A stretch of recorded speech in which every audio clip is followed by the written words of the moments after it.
Anda kembali menyaksikan Berita Satu Siang pemirsa. Fly Ash dan Bottom Ash kini telah tersertifikasi Standar Nasional Indonesia atau SNI.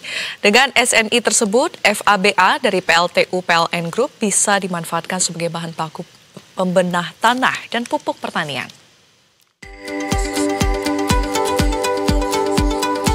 PT PLN Persero bersama BSN menyelenggarakan peluncuran Standar Nasional Indonesia atau SNI 9387-2025 untuk Fly Ash dan Bottom Ash atau FABA sebagai pembenah tanah dan bahan baku pupuk pertanian. Peluncuran ini dilakukan dalam acara bertajuk From Waste to Value, Sinergi Energi untuk Pertanian Berkelanjutan. Direktur Manajemen Pembangkitan PT PLN Persero, Rizal Kalvari Marimbo, mengatakan peluncuran SNI ini menjadi tonggak penting bagi transformasi pengelolaan limbah pembakaran batu bara.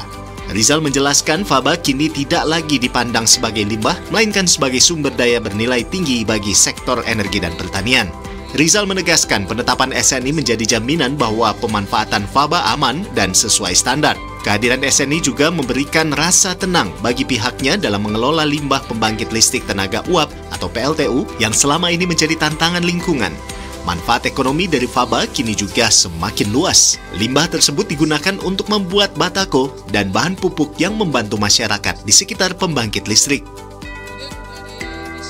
Alhamdulillah, saya syukur puji Tuhan bahwa FABA ini sudah bisa dimanfaatkan. Tidak hanya untuk kegiatan konstruksi, bahan baku konstruksi dan lain-lain, tetapi ternyata bisa untuk juga pertanian sebagai bagian dari untuk penyuburan tanah dan lahan. Dan itu sekarang kita senang lagi karena FABA ini sudah naik kelas lagi, di SNI-kan. Ekonomi sirkulasi ini sangat ada yang jadi batako. Ini membantu warga yang di sekitar pembangkit listrik itu.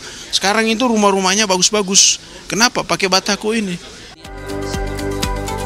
Sementara itu, Deputi Pengembangan Standar BSN, Hendro Kusumo mengatakan SNI hadir sebagai acuan penting bagi pelaku industri, pemerintah, dan masyarakat agar pemanfaatan FABA berjalan sesuai prinsip berkelanjutan. Diharapkan setelah ada SNI, produk turunan FABA bisa diproduksi sesuai karakteristik yang dipersyaratkan dan lebih terpercaya. Jadi harapan kami kalau semula FABA ini adalah masih tidak jelas gitu ya, tadi yang disinggung sebagai potensi, dengan nanti diharapkan setelah ada SNI maka nanti akan diproses, diproduksi bagaimana yang dipersyaratkan di karakteristik persyaratan SNI.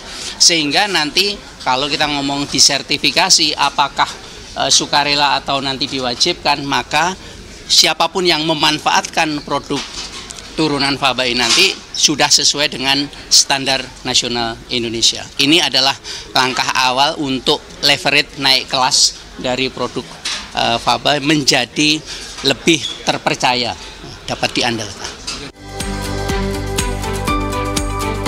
Melalui penerapan SNI 9387-2025, PLN berharap pengelolaan FABA dapat mendukung terciptanya ekonomi sirkular di sektor energi, memperkuat kemandirian pertanian nasional, sekaligus mempercepat langkah menuju transisi energi bersih dan berkelanjutan di Indonesia. Zulfakar, Wahyu Santiko, Berita 1, Jakarta.